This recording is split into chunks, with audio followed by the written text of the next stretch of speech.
They mocked the black cleaning lady until she fired the CEO. What happens next will shock you.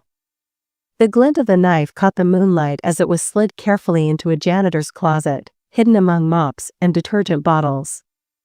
Blood smeared across her cleaning gloves, and with trembling hands, Clarissa Walker ripped the nameplate off the CEO's door. "You think you're untouchable?" she whispered, her voice low and menacing. 2024, New York City.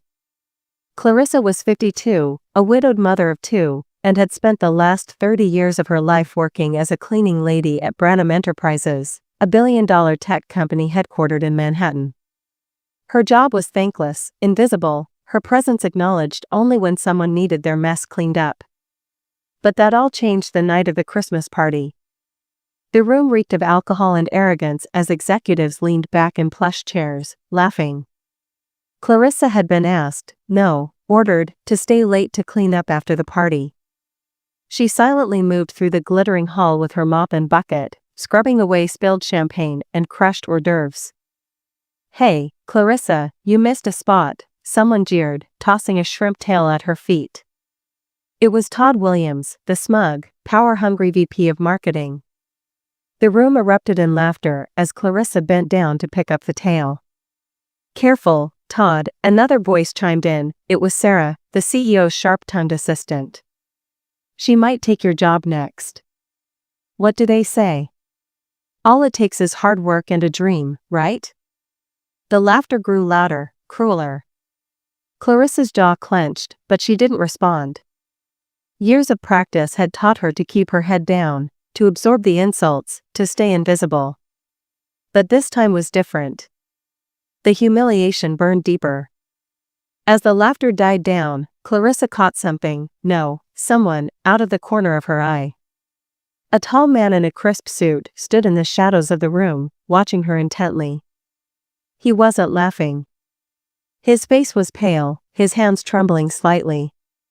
It was the CEO himself, Nathan Graham. The moment their eyes met, Nathan turned and quickly left the room. Something about his reaction stuck with Clarissa. January 2025. Over the following weeks, Clarissa noticed strange things happening around the office. Late at night, she would find files scattered across the CEO's desk, folders marked confidential. There were whispers of embezzlement, fraud, and something much darker. Todd Williams seemed nervous, his once cocky demeanor replaced by paranoia. Sarah, too, had grown cold and distant. But the biggest change was Nathan Graham. Once untouchable, he now appeared distracted, even frightened. One evening, Clarissa found him in his office, staring at a photo of his family. When he noticed her, he quickly shoved the photo into his desk drawer. "I need you to clean something," he said, his voice trembling. Clarissa nodded, but something in his tone sent a shiver down her spine. He wasn't talking about spilled coffee or crumbs. February 2025. The whispers turned into rumors, and the rumors turned into a full-blown scandal. A federal investigation was launched into Branham Enterprises, and Nathan Graham was at the center of it. But before the investigators could make their move, Nathan disappeared. His office was cleared out overnight, and the staff was left in chaos. It was during this chaos that Clarissa made her move. She had kept quiet for too long, but now she had the upper hand. She had access to everything, every room, every drawer, every secret. And what she found was far more terrifying than she could have imagined. A single flash drive hidden behind the CEO's desk held videos, emails, and photos that revealed the darkest corners of Branham Enterprises. Corruption, betrayal, and a secret so shocking it threatened to destroy not just the company, but lives. Clarissa knew she couldn't go to the authorities. Not yet. She needed to play her cards carefully. But someone knew what she had found. Her phone buzzed with an unknown number. "You're in over your head, Clarissa. Leave it alone, or we'll clean up your mess next." The message on Clarissa's phone burned into her mind as she gripped it tightly in her hands. She sat alone in her modest Harlem apartment, the city lights blinking outside her window, but all she could see was the thread on her screen. A wave of fear surged through her, but there was something stronger than fear, something she had buried for too long: rage. Clarissa's life had always been hard. She was a fighter, a survivor. When her husband passed from cancer 10 years ago, she worked double shifts to keep her children, Caleb and Simone, in school. Now in their 20s, both were thriving. Caleb had just finished law school, and Simone was working as a nurse in Chicago. But Clarissa had sacrificed everything to make that happen. Her hands were cracked and sore from decades of scrubbing floors and lifting trash bags. The mockery she endured at Branham Enterprises wasn't new, just another scar among many. But this time, the stakes were different. This wasn't about her pride. This was about exposing the truth. She knew what she had to do. The flash drive. The files on the flash drive revealed a horrifying conspiracy.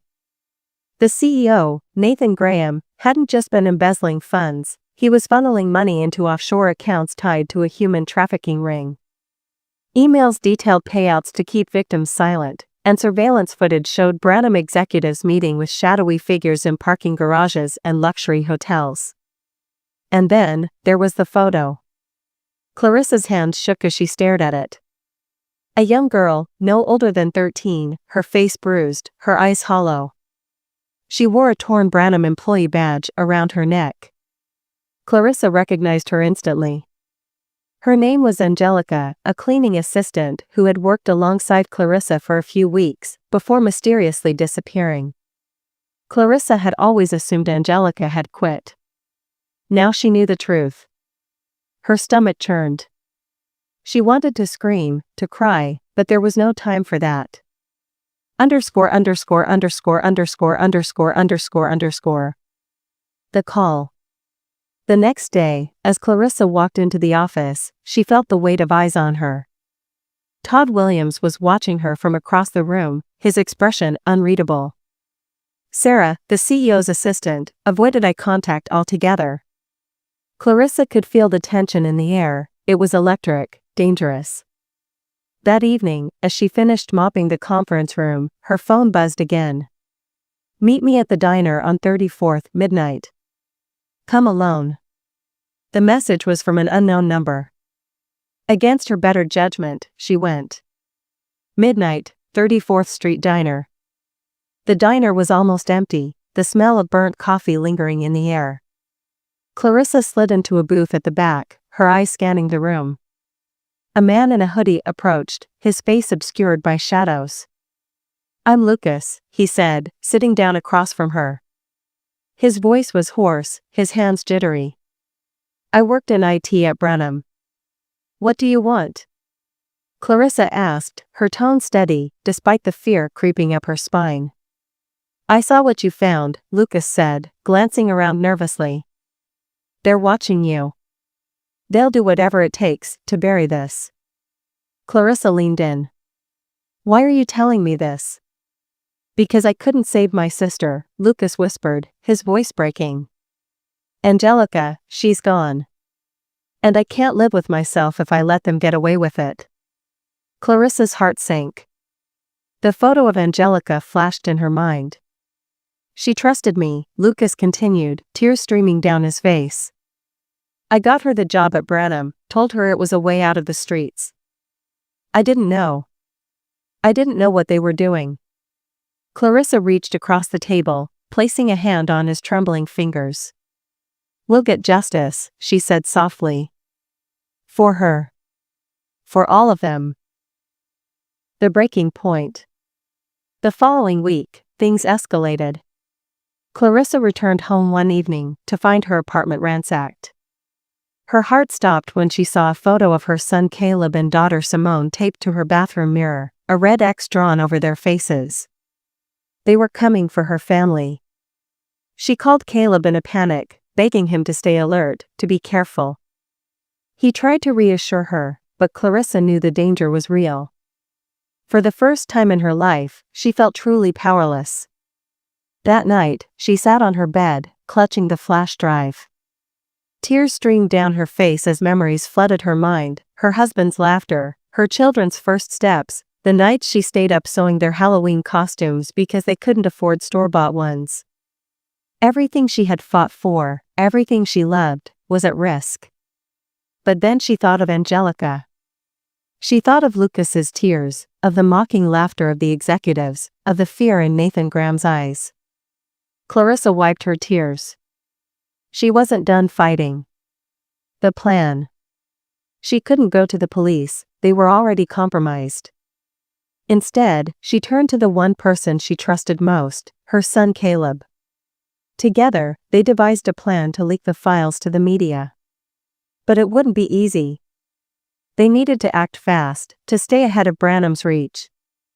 The first step was setting a trap. Clarissa returned to the office the next day, acting as though nothing had happened. She kept her head down, her movements careful. But when Todd Williams cornered her in the break room, his tone was different. "You're not as smart as you think you are," he sneered, leaning in close. "Drop it. This is bigger than you." Clarissa looked him in the eye, her voice steady. "We'll see about that." Todd's smirk faltered. The next few days passed in a haze of fear and determination for Clarissa. Every step she took felt like walking on a tightrope, but she refused to give up.